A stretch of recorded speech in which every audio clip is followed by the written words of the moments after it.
Hello, I'm Will Yeoman, and welcome to another episode of Pod Street, Writing WA's official podcast. Today, we've got a very special guest with us, Per Henningsgaard, who's not only a publisher extraordinaire as well as an academic, but he's also a board member of Writing WA. Per, welcome to the show. Thanks so much for having me, Will. Okay, so let's find out a little bit more about you. After a childhood spent bouncing between farms and small towns in the American Midwest, Per Henningsgaard received his BA from Vassar College in upstate New York. From there, he migrated downstream to New York City, where he worked as an editorial assistant for a multinational publishing house.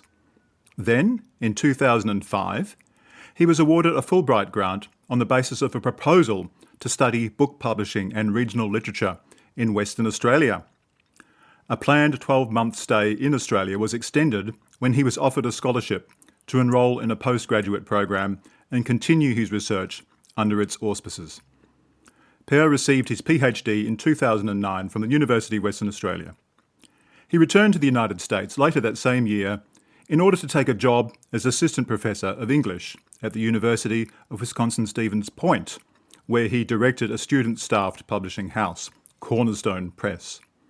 In 2012, Per joined the staff at Portland State University in Portland, Oregon, as assistant professor of English and director of the master's degree in book publishing, which is home to yet another student staff publishing house, Ooligan Press. Finally, in 2017, he pulled up stakes for Perth and a job as lecturer in professional writing and publishing at Curtin University. Per is an IPEd Accredited Editor. He's also on the board of Writing WA, as previously mentioned, and he is also publisher at yet another student staff publishing house working out of Curtin, Elephant Page Publishing, which, he writes, the purpose of which is to uplift new voices and talents on both sides of the publishing process. A very, very laudable goal indeed. So, Per, there's a lot there. You've been very, very busy and continue to be very busy. Where did this passion for publishing come from? Well, I think like a lot of people, the story would go back to childhood and a real love of books and reading. So I was a voracious reader from a pretty young age. We lived out in a pretty rural area, and so that was one of the things that I could do to keep myself occupied. Okay. We'd make weekly trips or fortnightly trips into town and go and spend a couple hours at the library, pick up a giant stack of books, bring them home, devour them, and repeat. So yeah, a lot of reading as a young child, and then when I moved away from home and went to university on the East Coast of the United States, that was really the first time where I started to think about the role of place in books and to recognize that I was in this different place that was so foreign to me, and then trying to think about the role of books in connecting me to where I was from, but also as a way to learn about new places that I was spending time. And so that sort of interest in the role of place in books sort of led to an interest in the role of publishers as they are grounded in place. Okay. And what's the importance of giving particularly students this kind of, hands-on experience as part of an actual working publisher? Well, I think that students really benefit from hands-on experience in the publishing environment. If they're looking to go on to work in the publishing industry, obviously that's hugely beneficial. But even for the many students that we have who aren't going to go on and work in a traditional publishing house, they're still learning those really core skills. Publishing is such an interdisciplinary field of work, and it gives you skills that are highly transferable. So students are learning skills in editing, in design, in marketing. They're learning about how to balance budgets. They're learning about interpersonal relationships, how to work with authors, how to work with colleagues. So all of those skills transfer into so many different kind of workplaces that they might go into. So I think that's one of the big benefits of having these student staff publishing houses. It gives students a way to get real tangible hands-on experience and build skill sets that are going to help them wherever they might go next. Yeah, look, I think that's so important. And I think project management's right up there too in the list of transferable skills. Absolutely. Yeah. Couldn't agree more. So tell me a little bit more about Elephant Page Publishing. It's so new that I don't think you've published any books yet, if I'm correct. That is correct. Yeah, yeah, it's very new. So it started at the beginning of 2024, and we threw open our doors, publicized a call for submissions, and we were overwhelmed by the response. Really excited by the response, and it really is a testament to the need for more avenues to publication here in Western Australia in particular. And so, the sheer number of highly talented writers who are submitting things to a brand new startup publishing house just shows how much kind of unmet need there is. So yeah, we're underway, and we are working on our first book, and looking towards acquiring a second, but everything is kind of under wraps at the moment as we're trying to, figure out next steps. Oh, look, that absolutely makes sense. I was really keen to know that from your perspective, what do you personally look for in a publisher? And who have been some of your great publishing role models along your journey? Oh, that's a really interesting question. So I think my publishing role models are not necessarily people who are well known in terms of people outside of their particular region, or outside of the industry in that region might not necessarily know them. So they're not the kind of publishers that are lauded in the New York Times or something like that. But I'm really inspired by small presses, where they might be a couple people, or maybe they're 10 people, and who have a really clear niche that they serve and a really clear mission statement behind what they do. So those kinds of publishers really get me excited. I think, we have lots of great examples of that here in Western Australia. I think the work that Fremantle Press does is so important. I think UWA Publishing serves a really important role. Bagabala Books serves such an important role. But there are other publishers, from other cities that I've spent time in that, like, for example, one of the ones that really inspires me is Joe Beal, who's the publisher at Microcosm Press back in Portland, Oregon. Okay. And they publish a lot of nonfiction, stuff about self-help, but it's informed by a kind of like punk rock ethos, and kind of like sort of feminism. So it's a really kind of interesting space that they occupy, but they own it and they do it really well. So yeah, they're a real diversity, but I love those mission-driven small presses. Yeah, absolutely. And I think just thinking about some of my favourites are probably a little bit bigger, and some of them have since been subsumed by larger publishers and become imprints.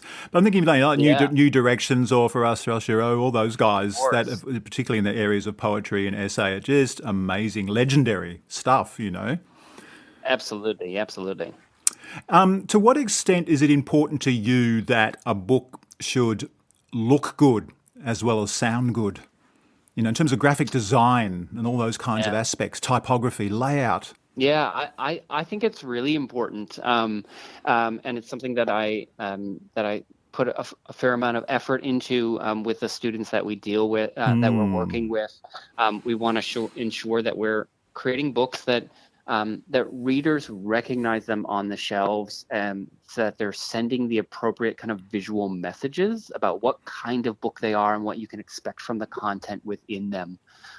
You should be able to judge a book by its cover. And so I think that's really important. And one of the ways that we do that at Elephant Page Publishing, our student staff publishing house here at Curtin University, is that we have a collaboration with the illustration students and lecturers here at the university. And so we're drawing upon their skill sets and specialist knowledge to be able to deliver the highest quality there. But yeah, I think it's so important.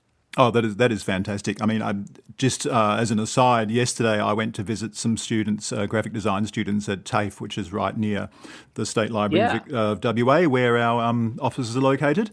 And we're working with them to design the cover of the next journal that Writing WA is bringing out. And I think it's so exciting to give those students an opportunity, probably their first opportunity in a professional sense, to get their Yeah. work out there. And I just love their enthusiasm for the project, and they're just so full of good ideas. And I think it's just, as you say, it's such a great thing to collaborate rather than think of this as, well, this is just writing. Well, no, it's not. It's so much more than that. Yeah, definitely. And I think one of the exciting things when you're going to designers and you're talking about doing book design, I think one of the really exciting things about it is that for every new book that you publish, that you're recreating usually from scratch. That most publishers Mm. aren't working with a single template, right? And that's not true in a lot of other industries. In a lot of other industries, it's about you come up with a template and then you apply it to every product that particular business produces. Every widget that you produce has basically the same packaging. But with books, it's a brand new undertaking every time. And so as a designer, I think that's a really interesting and exciting challenge. Yeah, absolutely. Now, I mean, the other thing that interests me too about this whole project is you clearly are willing to invest in publishing. And in some ways, that's almost counterintuitive today because, there's certain industries like publishing, and you think, well, what is the future? I mean, it does have a future, but will it look like it looks now? And this idea that you are also committing to a print product, which is just fantastic, but also, can become quite perilous and indeed expensive. Yeah, definitely. I think it's really important to invest in publishing now and to invest in prints now. I just spent all of last week at a kind of professional development event that's run here at Curtin University, though it reaches well out into the community. It's called Curtin Ignition, and it's a week-long program for startup businesses or for entrepreneurs to sort of get their feet under them and train them in sort of how to get a business up and running. And so it brings together people from a huge diversity of different backgrounds. And I was there. I was there as a learner. I wasn't there to be a staff member or lecturer. I was there to learn about this process as well. And here I'm having conversations with people who are starting businesses to do things like, well, to create new medicines, but also to make a brand new non-alcoholic beer, or Oh, to wow. sell slugs and worms to people to eat. I mean, really an incredible diversity of different things. But one of the common threads in my conversations with all these different entrepreneurs was people would ask, would make the point that you just made there, Will, which was a point about, publishing. Is that like still a business? Is that a thriving business? Is that something you want to invest in at this point? Or, there's this sense that it's in peril or in jeopardy. But that's just not what the statistics say.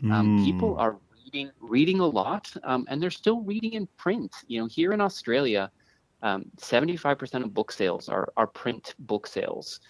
So people aren't as drawn to ebooks as we might sort of assume they are. And so there's still a real interest in it, and there's an interest in the local stories. So we need publishers who can serve that need. Yeah, look, I think you're absolutely right. And I think it's interesting to note too, when you think about at one point when we first started to see, the rise of e-readers and e-books and so forth, that people were proclaiming the death of print. Well, of course, that never happened, very far from it. Yeah.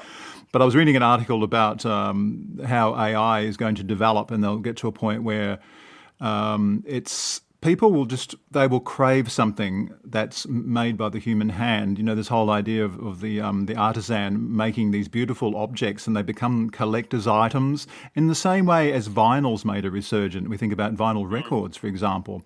And I think that's true with books too. I think more and more people just want something that they can hold in their hand that's beautiful and that they can enjoy. Agree, right? Reading a book is an opportunity to put your phone down, to disconnect from screens, to have a bit of time away from that. And I think a lot of people do really value that.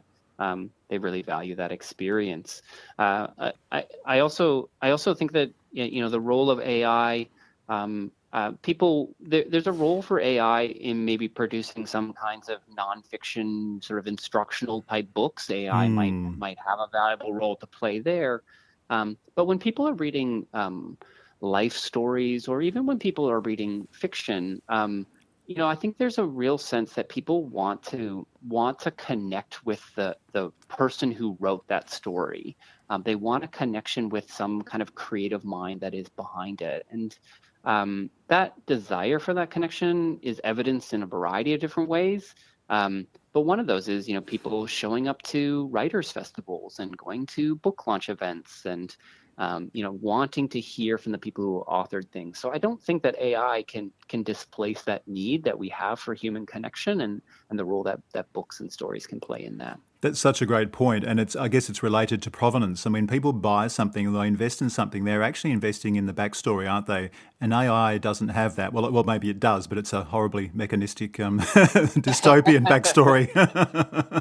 Exactly.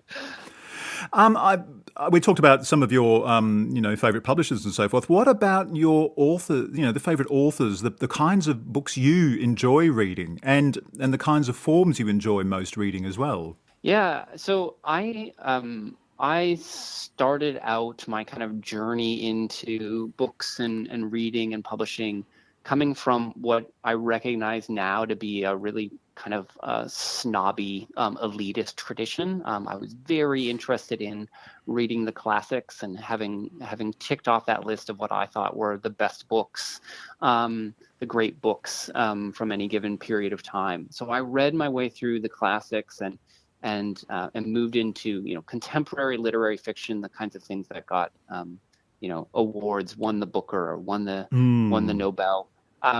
And I'm still very interested in those traditions. I'm still very interested in literary fiction, for example.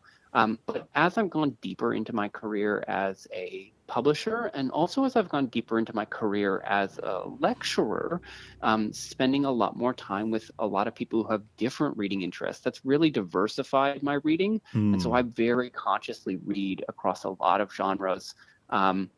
And I'm constantly trying to stretch myself and learn new things and be exposed to new things. So I read, I'll read fantasy, I read graphic novels, I read children's books, I read,